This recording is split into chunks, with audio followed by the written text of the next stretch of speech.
gonna something.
Good morning, Service Alliance community. Hope everybody's doing great out there.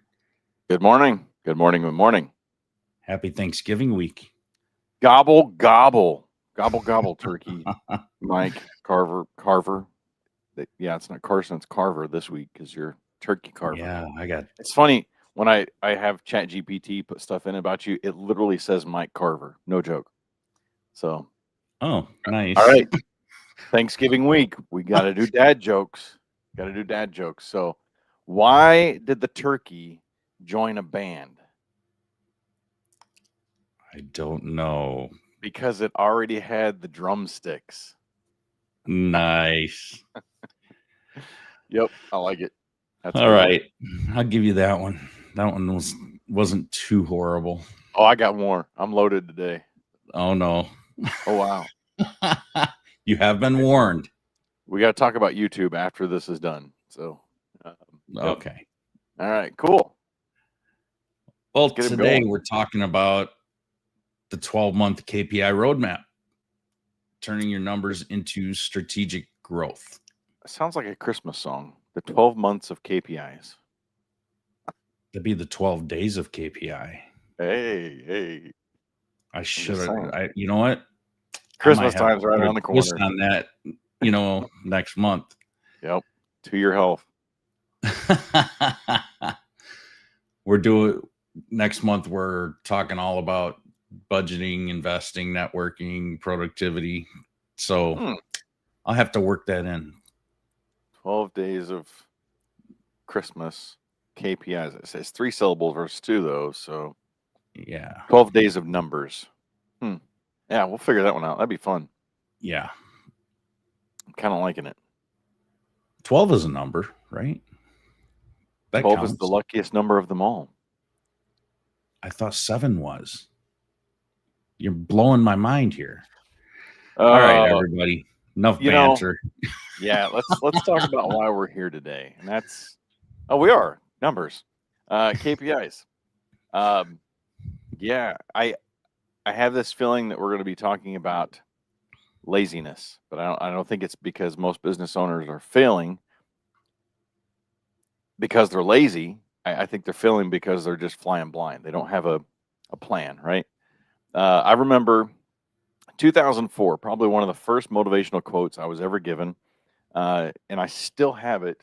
I was given one of those notebook holders that you put paper in. And on the very front of the leather bound notebook, it says plan or be planned for. I'll never forget that quote. I'll tell you who the guy was is Terry Nicholson. And he was in a group similar to Service Alliance Group. It was called Electrician Success International. It was part of a bigger conglomerate, but yeah, I'll never forget that. So plan. So I know you're busy, but you know, if you don't know what's working, what's not working, and what tomorrow looks like, you're going to fail, right? So you could fly by the seat of your pants, but you know, why not have some kind of a roadmap? So that's what we're talking about today, right, Mike? That 12-month KPI roadmap. Absolutely. I don't think that people are lazy. I think they just don't know which KPIs to track. Yep. And then I don't think they understand how to track them. Yep. You know, and which ones are the most important. Yeah. Because you can have a million different KPIs. So you've got a good blueprint that you're going to share with us today, right? Yeah. Okay. So I like it. Let's open us up in prayer first. Sounds good. Because that's what we do here. Yeah. I like that. Okay. Lord, Father God, just give us, I know, today, wisdom today. Just guide us as we learn. Give everybody listening clarity, discipline, and wisdom to just be a steward in this business that you've given us. Help us focus on what matters most and give us a lot of courage to just take action on the things that we've been avoiding. And above all, let people see your love through our actions. Amen. Amen, brother. Thank you for that. Today's verse, I like Proverbs. I know it's one of TK's favorite books in the Bible. Today's verse is Proverbs 27:23. Be diligent to know the state of your flocks and attend to your herds. Be diligent as in Bob Diligent. A business is no different. You can't steward what you don't measure. Yeah. So a lot of people say what gets measured grows, or what gets measured improves.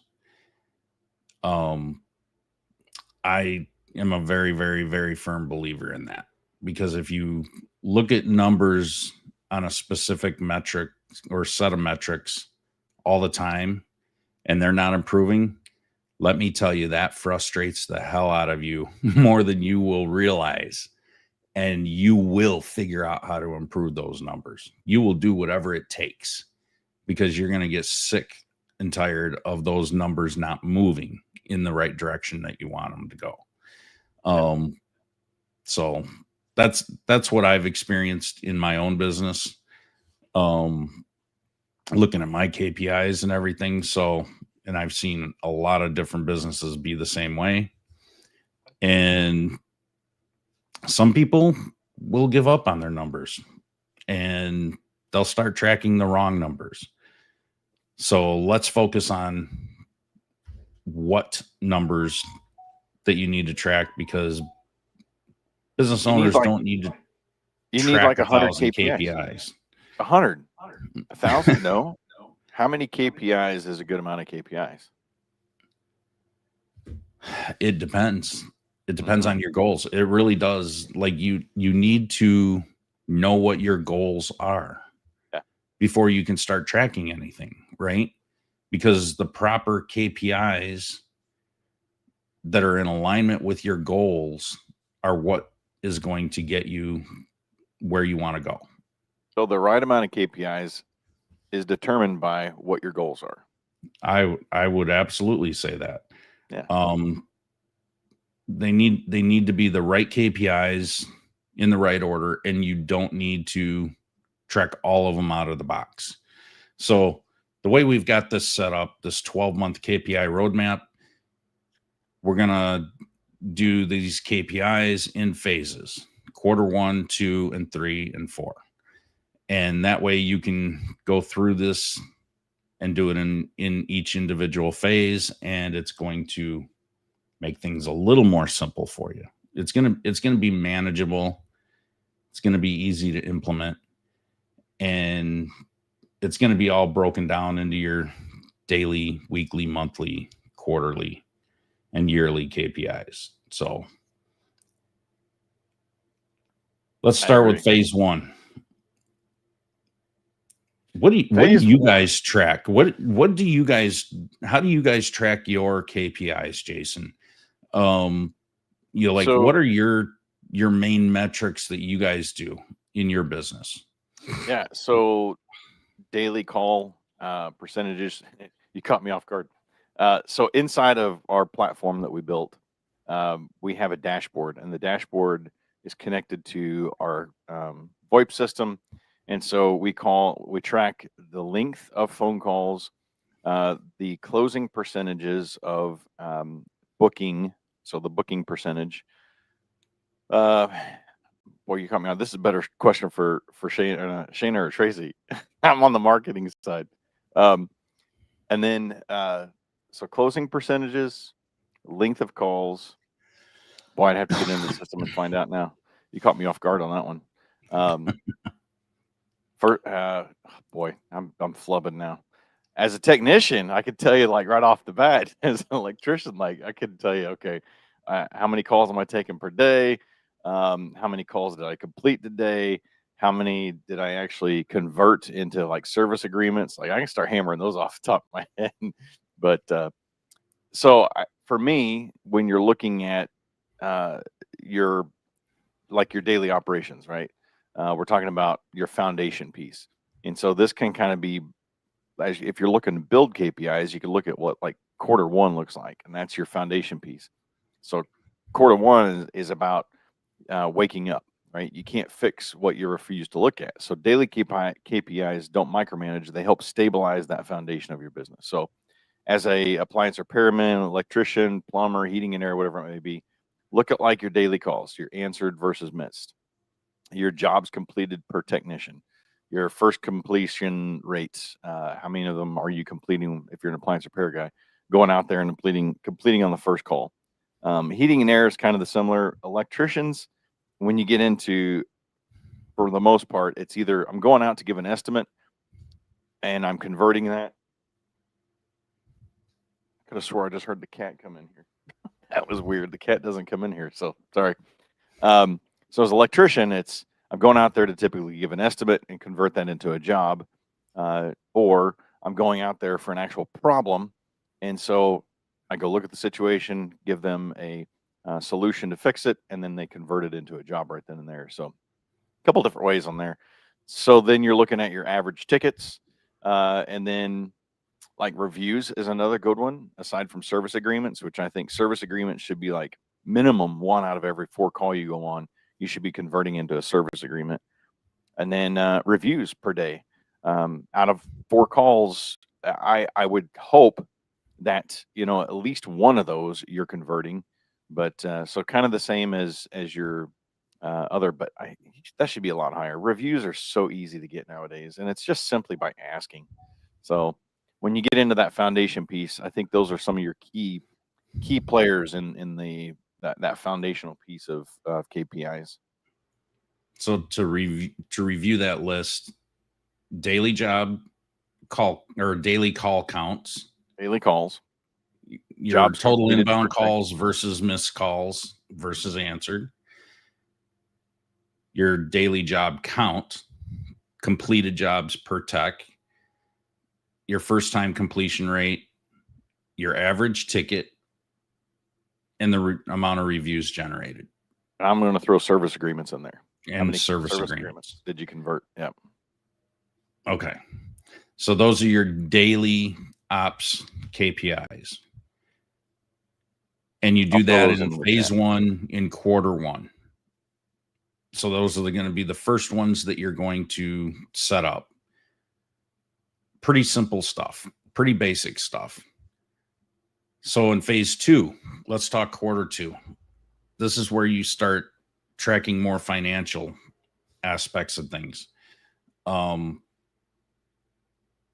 This is where you're going to understand where your money is won and your money is lost. This actually might be a better one for those service agreements to be implemented in here. since that directly ties into the financial KPIs. Obviously you do what you want to do, put it wherever you want, but in quarter two, you're going to want to start tracking revenue per tech per day. You're going to want to look at your gross margins per job, your part cost percent, your labor cost percent, and your lead source profitability. If you don't know the breakdown of where your lead sources are coming from, you can't track the profitability. So you won't know what channels are driving the most profitability for your business. Therefore, you won't know where to spend your money on advertising or lead sources. Obviously, word of mouth is going to be your most profitable, but that's just one little metric. You may or may not even be putting any money into referrals, or prior customer follow-up or database reactivations, things like that. So whatever you're doing, you still need to track these things as best as possible. You're never, ever going to be 100%. But if you have the majority of it right, you can make some really educated decisions and start actually planning and have a solid roadmap to where you want to go. Yeah. So you can't scale until you know these numbers and what each technician is actually producing, and have those numbers to help hold your team accountable.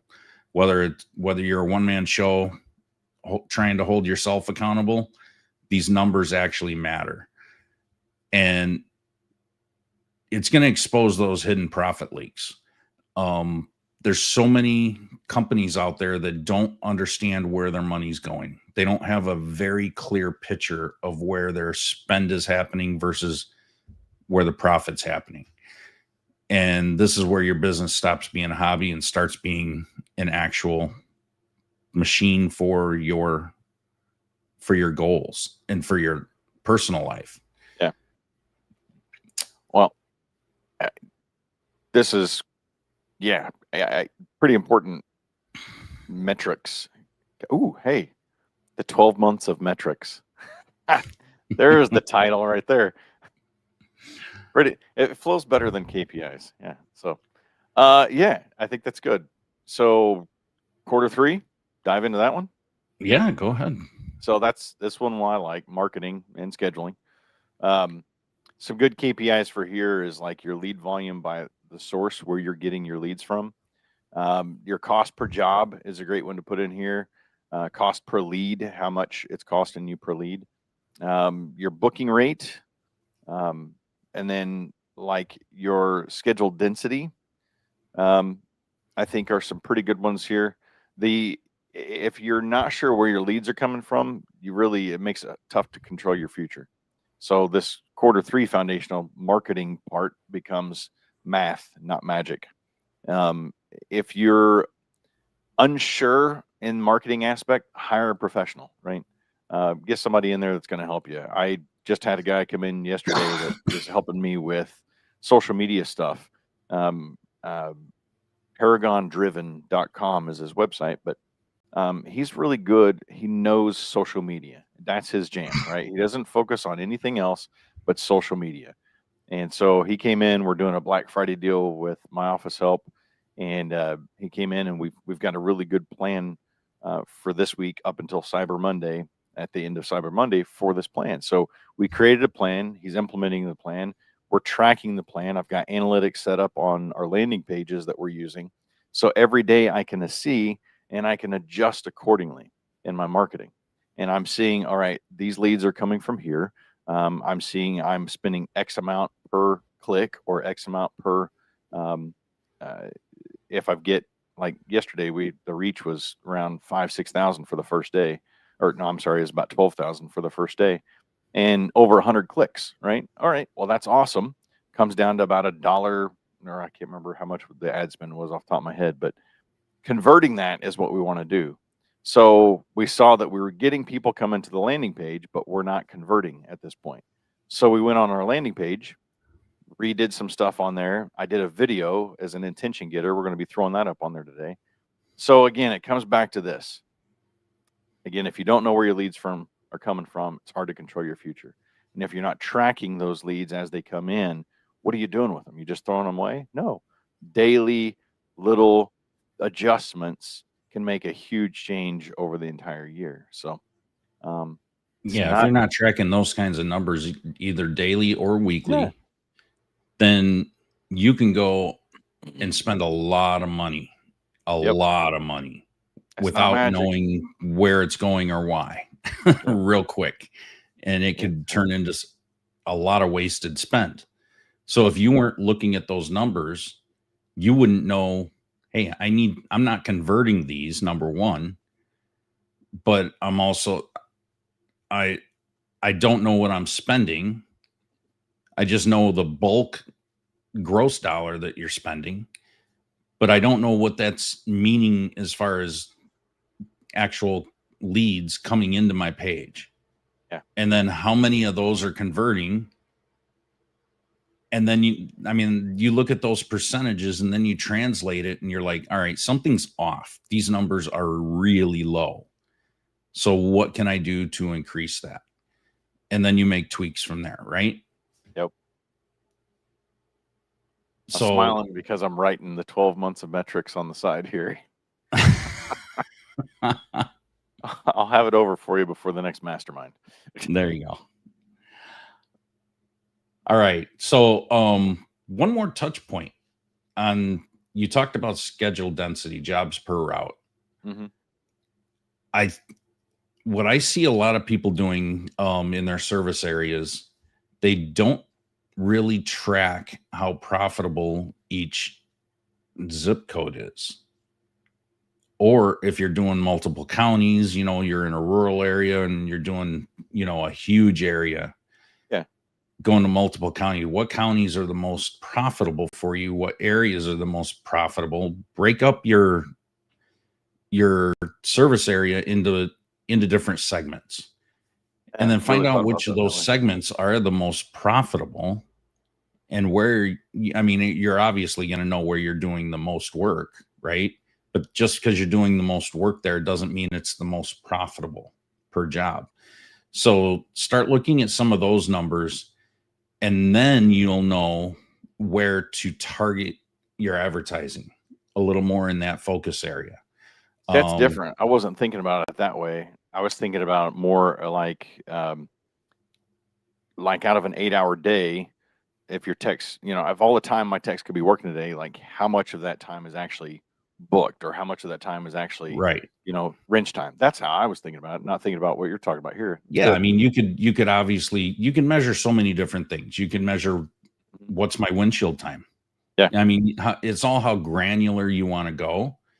And these are the types of things that you need to think about. You can go really, really deep on this stuff, and you can go to extremes, but you also have to say, is this practical? Do I have the resources to actually measure this? And are my technicians going to have buy-in on, helping me track these measurements?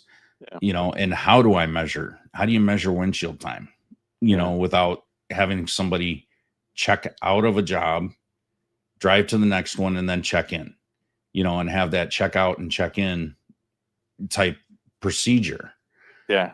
Well, that opens a whole nother door.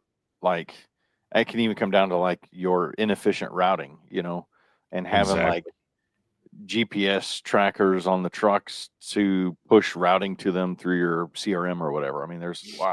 That could really go deep there. Yeah, that's what I'm saying. It's like, how deep do you want to go? Yeah. How deep can you go? How deep does the rabbit hole go? Yeah. And where do you just say, you know what, and I'm not going to track this. It's not making a lot of sense for me to do it at this point. But the more that you scale and grow, this is what the large companies are doing. this is how deep they're going, because they want to optimize every little aspect of their business, and they can't optimize it without data. So that's why KPIs are so important, especially if you're looking to scale and grow your business, to 7, 8 figures. It's definitely something that you have to start being aware of, and you have to start somewhere. Yeah. If you have not started your KPIs, or you're missing certain KPIs that you should be tracking and you're not, that's what this is all about. All right, let's talk about quarter 4. What do you implement in quarter 4? All right, we just talked about scaling. This is what scaling. So I think this is more your, like, maybe even like your CEO level decisions. So you're getting into your team KPIs, growth KPIs.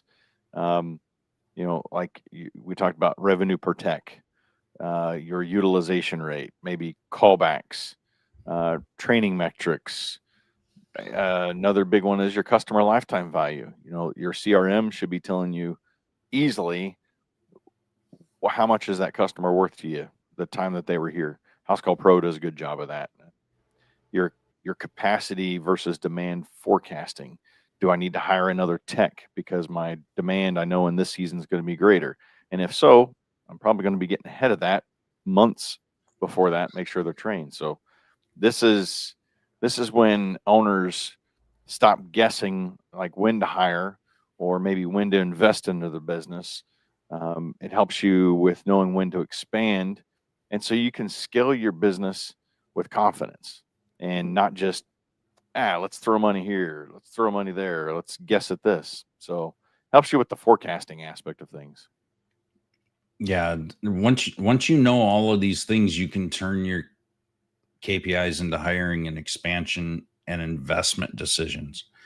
You can predict more effectively, I guess I'd say. How many of you out there are literally just flying off the seat of your pants based on what you know up in your head, and you've never really planned or mapped any of this stuff out, and you're making decisions based off of feelings? Yeah. I think that's the absolute worst thing that any business owner can do. They're stressed out, they're pulling their hair out, they're busy, and then all of a sudden they're making decisions just based on the way they feel.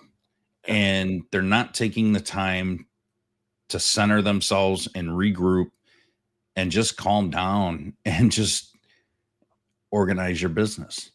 Yeah. And we've all been there as business owners. And sometimes we need to just take a step back, go for a walk, and say, I need to clear my head a little bit and regroup, and then come back to the table and start making a list. Yeah. And what is important to me, and then whatever's important to you, start figuring out what is important to track.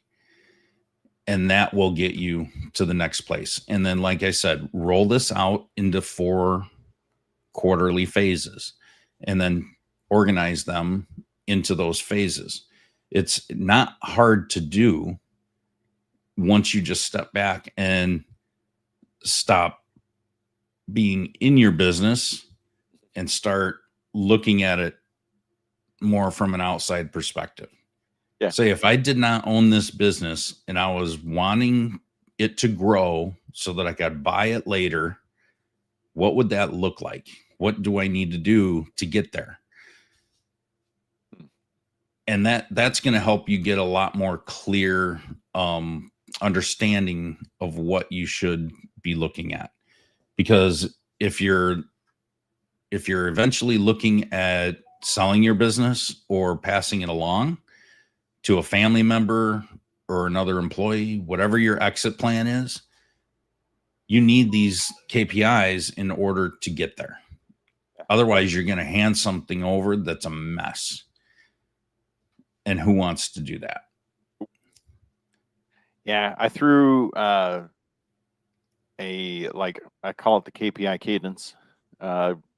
some KPIs you can track, like your daily is going to be like your jobs, your calls, your tech consistency. Weekly, you're checking your revenue, your booking percentages, your wins, your losses.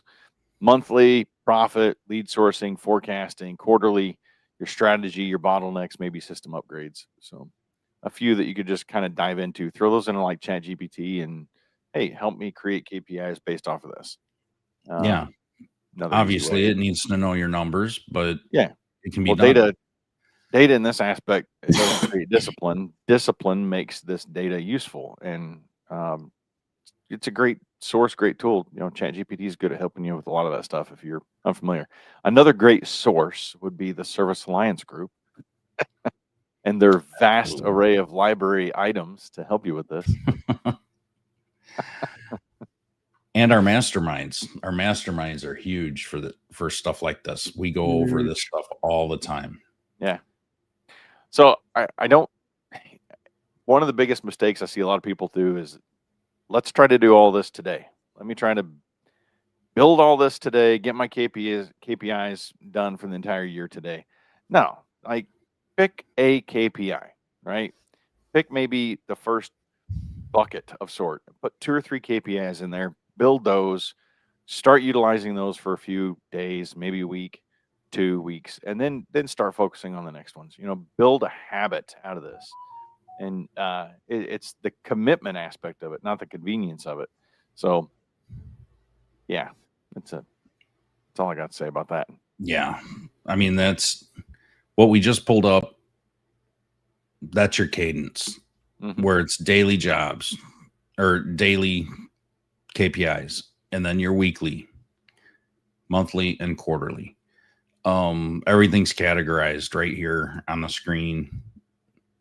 If you didn't notice, where it's formatted a little differently on the screen, but I'll leave that up for just a little bit more. But what's our action plan? Your data doesn't run your business, but your discipline does. Okay, so KPIs just help you make that discipline easier and repeatable. Yep. So, Jason, you just said, daily, just pick something. Yeah. Right? My advice and my challenge for everybody out there this week is just pick a couple hours to say, I'm going to work on my business during this two hours that I've set aside, and I'm not going to answer the phones. I'm not running calls. I'm not doing anything. My employees are going to leave me alone. Wake up early if you need to get it done. Yep. And set 2 hours, 2 solid hours. I don't think an hour is enough. 2 solid hours of your time for the next month, once a week. So 2 hours a week, you're going to focus on nothing but KPIs. And you're going to map out your KPIs that first hour and get that solidified. And then the next hour, you're going to say, okay, I have data on these KPIs. I can track these right away. Start with the easiest things. When you start with the easiest things on your list and you can knock those out really fast, it's going to give you a lot of incentive. It's going to make you feel like you've accomplished something. Then the next week, work on the next set of harder ones, or even just a single one. Don't ever start with the hardest one to pull data for. If you know that you don't have data, but you're going to start acquiring that data and start collecting that data, then don't implement those yet. You've got to get to the point where you can actually implement collection of that data so that you can track it, right? So that's a whole other animal. Start with the ones that you can track today with the data you already have. Yep. And at least start there, because at least you're tracking something, and you need to track it consistently. Just because you can pull numbers and look at these KPIs, it doesn't mean jack. If you don't compare it from week to week and month to month and measure improvement. Okay. So you can look at it one month and you can look at it the next month and say, yeah, the numbers look a little bit better, but what's the percentage of better? Yeah. How much did it improve? How much did it fall off? Not every month is going to be a knock it out of the park type of thing. And if it is, that's amazing. But you're going to have some dips every once in a while. But the more you track everything over, say, the course of a year, over 12 months, you may have a couple of months that dip, but that's okay because it's all about the averages as long as you're focused on improving. And by the end of the year, you're going to say, wow, we've improved a lot from where we started. We're not where we want to be maybe, but we're not where we were. It's the tiny differences, the small adjustments. Yeah. Man, it's been pretty good. I think if you want these tools, the dashboards, the accountability to make this roadmap real, you should do something very simple, and that's join the Service Alliance Group community. There's a lot of these tools and everything at your fingertips. So you'll be talking about a lot of this stuff at the next mastermind. So if you're a Service Alliance Group mastermind member, that's going to be December 20th. Who's teaching that one? That's going to be Zach. He's got a pretty in-depth, pretty deep discussion on annual budget planning. And some of this was taught over at PSA in Vegas this September, but we've reworked some things. He's updated it a little bit more, and we're going pretty deep into the annual budget planning. So if awesome. You're unfamiliar with budgeting and how to implement it and go through that process, make sure you get into the Service Alliance Group All Access plan. Our All Access members come into that for free. Do you have a Black Friday deal to join the Service Alliance Group? We do not. However, something to think about. I'll give you a coupon code. Coupon code. I'll pop up a coupon code. All right. Well, while you're doing that, check out My Office Helps Black Friday deal. We've got My Office Manager, our platform, for $1, $1. That's it. So go to myofficehelp.com/mom to see the details and to get signed up for My Office Manager for $1. It's a full-blown CRM automation platform. It's going to help you out a lot. All 4 plans that we have, from $97 to $497, just $1 for your first month. So that's our Black Friday deal. All right. Use coupon code Appliance Alliance. That will give you $100 off. $100. $100 off. I like that. And I put it in there in all caps. Make sure you put it in use the coupon code all caps. That will get you 20% off is what it averages out to for any of our plans. Okay. Not just All Access, but All Access 20% equals to $100. Black Friday, Cyber Monday deals going on. I like it. All right, one last dad joke for Thanksgiving before we take off. And I'll throw it in the chat too before we take off. So why did the turkey cross the road twice? To prove it wasn't chicken. Wow. I don't know. The first one was a little better. Yeah. Well, hey, if you liked what you heard, including the horrible dad Thanksgiving jokes, be sure to pay the fee, which is free. Simply just like, subscribe, share Service Alliance Group, My Office Help, Appliance Marketing Pros on the online or on your favorite social media channels. So that's easy. Have a great day, everybody. Have a great Thanksgiving. And happy Thanksgiving. Gobble, gobble. Thanks for tuning in to the Morning Grind podcast by Service Alliance Group. Subscribe to our channel and make sure you visit our website at servicealliancegroup.com for appliance repair business resources.